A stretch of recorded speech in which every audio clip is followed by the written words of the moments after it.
Assalamualaikum warahmatullahi wabarakatuh.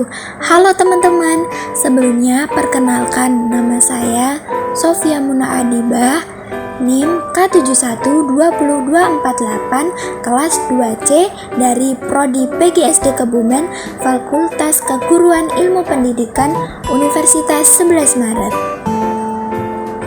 Di sini saya akan menjelaskan materi tentang perkembangan HAM di Indonesia. Materi ini merupakan bagian dari mata pelajaran Pendidikan Kewarganegaraan atau PKN. Sebelumnya kalian tahu nggak sih apa itu hak asasi manusia atau HAM? Jadi menurut pasal 1 ayat 1 Undang-Undang Nomor 39 Tahun 1999, hak asasi manusia adalah seperangkat hak yang melekat pada hakikat dan keberadaan manusia sebagai makhluk Tuhan yang Maha Kuasa dan merupakan anugerahnya yang wajib dihormati, dijunjung tinggi, dan dilindungi oleh negara hukum, pemerintah, dan setiap orang demi kehormatan serta perlindungan harkat dan martabat Indonesia. Selanjutnya, hakikat HAM merupakan upaya menjaga keselamatan eksistensi manusia secara utuh melalui aksi keseimbangan, yaitu keseimbangan antara kepentingan perseorangan dengan kepentingan umum. Jadi tadi kan kita membahas tentang perkembangan HAM di Indonesia. Jadi perkembangan HAM di Indonesia itu melalui beberapa periode. Nah, periode yang pertama itu periode 1908 sampai 1945. Terus yang kedua adalah periode 1945 sampai 1950. Terus yang ketiga periode 1950 sampai 1959. Terus yang keempat adalah periode 1959 sampai 1966. Terus yang kelima periode 1966 sampai 1998. Terus yang keenam adalah periode 1998 sampai sekarang. Kita bahas satu persatu ya. Jadi yang pertama dimulai dari periode 1908 sampai 1945. Jadi pada periode tersebut HAM itu berkaitan dengan beberapa peristiwa. Yang pertama itu peristiwa lahirnya Budi Utomo. Jadi konsep pemikiran HAM telah dikenal oleh bangsa Indonesia terutama sejak tahun 1908 pada lahirnya Budi Utomo. Konsep HAM yang mengemuka adalah konsep-konsep mengenai hak atas kemerdekaan dalam arti hak sebagai bangsa merdeka yang bebas menentukan nasib sendiri. HAM bidang sipil seperti hak bebas dari diskriminasi dalam segala bentuknya dan hak untuk mengeluarkan pikiran dan pendapat mulai juga diperbincangkan. Bahkan konsep mengenai hak untuk turut serta dalam pemerintahan telah dikemukakan oleh Budi Utomo. Selanjutnya yaitu peristiwa mengenai rancangan Undang-Undang Dasar oleh BPUPKI.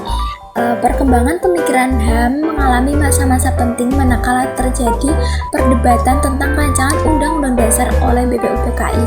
Supomo mengemukakan bahwa HAM berasal dari cara berpikir yang liberal dan individualistik yang menempatkan warga negara berhadapan dengan negara, dan karena itu paham HAM tidak sesuai dengan ide integralistik dari bangsa Indonesia.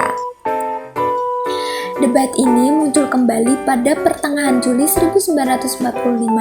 Soekarno mengemukakan bahwa keadilan yang diperjuangkan oleh bangsa Indonesia bukanlah keadilan individual, melainkan keadilan sosial, dan karena itu hak asasi manusia dan hak-hak dasar warga negara tidak pada tempatnya dalam Undang-Undang Dasar.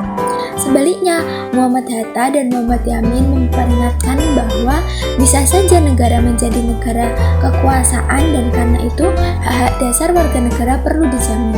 Akhirnya, tercapailah pasal 28 Undang-Undang Dasar 1945 di mana hak-hak dasar demokratis seperti hak untuk berserikat dan berkumpul dan untuk menyampaikan pendapat diatur.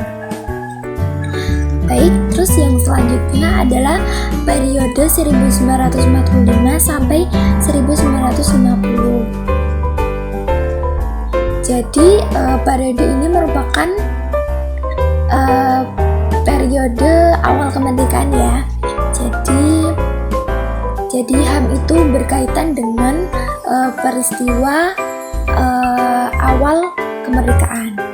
Pemikiran HAM pada periode awal kemerdekaan masih menekankan pada hak untuk merdeka, hak kebebasan untuk berserikat, selalu organisasi politik yang didirikan, serta hak kebebasan untuk menyampaikan pendapat terutama di parlemen.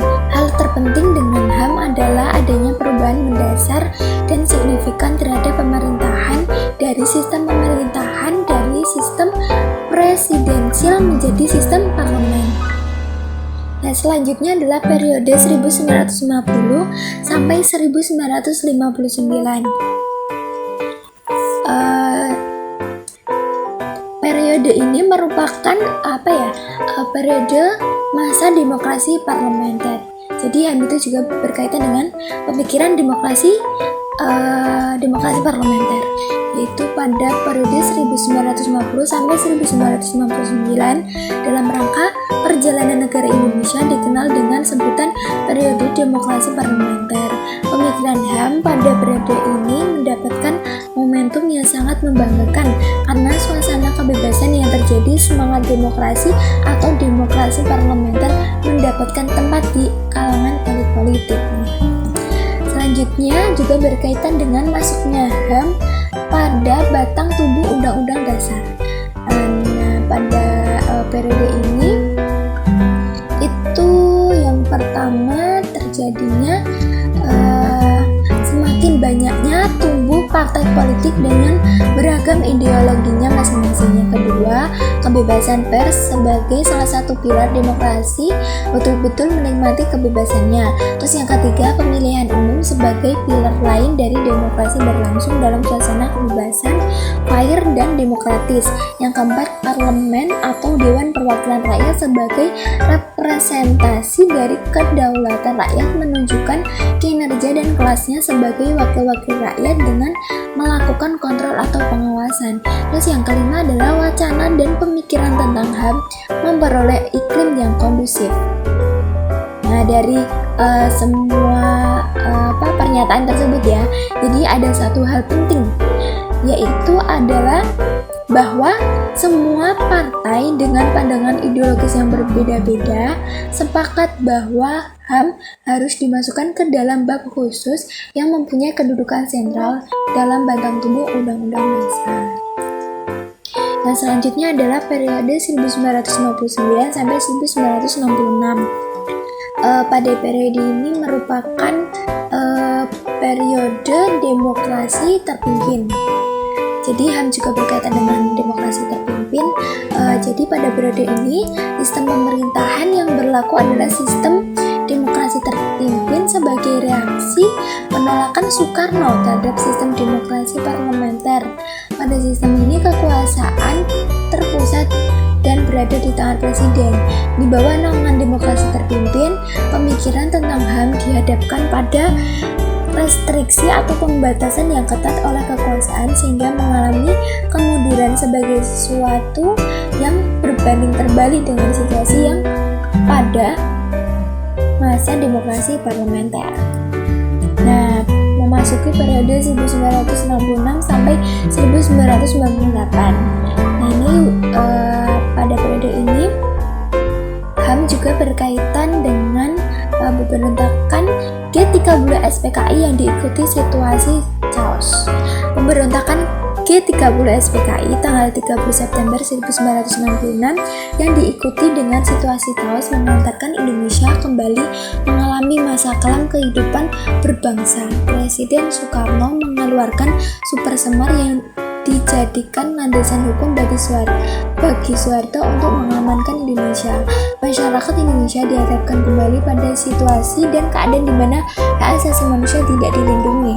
Hal ini disebabkan oleh pemikiran para elit kekuasaan terhadap hak asasi manusia. Pada masa awal periode ini telah diadakan berbagai seminar tentang hak asasi manusia. Salah satu seminar tentang hak asasi manusia dilaksanakan pada tahun 1967 yang merekomendasikan gagasan tentang perlunya pembentukan pengadilan hak asasi manusia, pembentukan komisi dan pengadilan hak asasi manusia untuk wilayah Asia. Pada tahun 1970 sampai 1980, pemikiran elit penguasa pada masa ini sangat diwarnai oleh sikap penolakannya terhadap hak asasi manusia sebagai produk barat dan individualistik serta bertentangan dengan dengan paham kekeluargaan yang dianut bangsa Indonesia. Pemerintah pada periode ini bersifat defensif dan represif yang dicerminkan dari produk hukum yang umumnya restriktif terhadap hak asasi manusia. Keadaan minimnya penghormatan dan perlindungan HAM ini mencapai titik nadir pada tahun 1998 yang ditandai oleh turunnya Soeharto sebagai presiden. Nah, dari periode tersebut ini terdapat karakteristik tahapan periode pada tahun 1966 sampai 1998. Yang pertama ada tahap represi dan pembentukan jaringan, yang kedua ada penyangkalan, yang ketiga ada konsesi taktis, yang keempat ada penentuan. Kita ulas satu persatu ya. Jadi yang pertama ada tahap represi dan pembentukan jaringan. Pada tahap ini pemerintah melakukan represi terhadap segala bentuk perlawanan yang menyebabkan kelompok tertindas dalam masyarakat menyampaikan informasi ke masyarakat internasional. Konflik berdarah yang dimulai di Jakarta ditandai dengan terbunuhnya para jenderal, disusul dengan munculnya konflik langsung yang melibatkan tentara, penduduk sipil, serta orang-orang yang dianggap simpatisan PKI. Terus yang kedua adalah tahap penyangkalan. Tahap ini ditandai dengan suatu keadaan di mana pemerintah otoriter dikritik oleh masyarakat internasional atas pelanggaran hak asasi manusia yang terjadi. Jawaban yang umum diberikan oleh pemerintah adalah bahwa HAM merupakan urusan domestik, sehingga kritikan dianggap sebagai campur tangan terhadap kedaulatan negara. Kritis internasional yang berlanjut atas berbagai pelanggaran HAM, Timur, kasus Tanjung Priok, kasus Dom Aceh, kasus Kedung Ombok, peristiwa Santa Cruz coba diatasi dengan membentuk Komnas HAM pada tahun 1993. Yang ketiga adalah tahap konsesi taktis. Pada tahap ini, pemerintah Orde Baru terdesak dan diterpa krisis moneter pada tahun 1997. Indonesia mulai menerima HAM internasional karena membutuhkan dana untuk membangun. Pada bagian lain, kekuasaan Orde Baru mulai melemah. Puncaknya terjadi pada bulan Mei 1998 yang diwarnai dengan peristiwa berdarah 14 Mei 1998. Demonstrasi mahasiswa yang terjadi secara besar-besaran telah menurunkan Soeharto sebagai presiden. Yang keempat adalah tahap penentuan.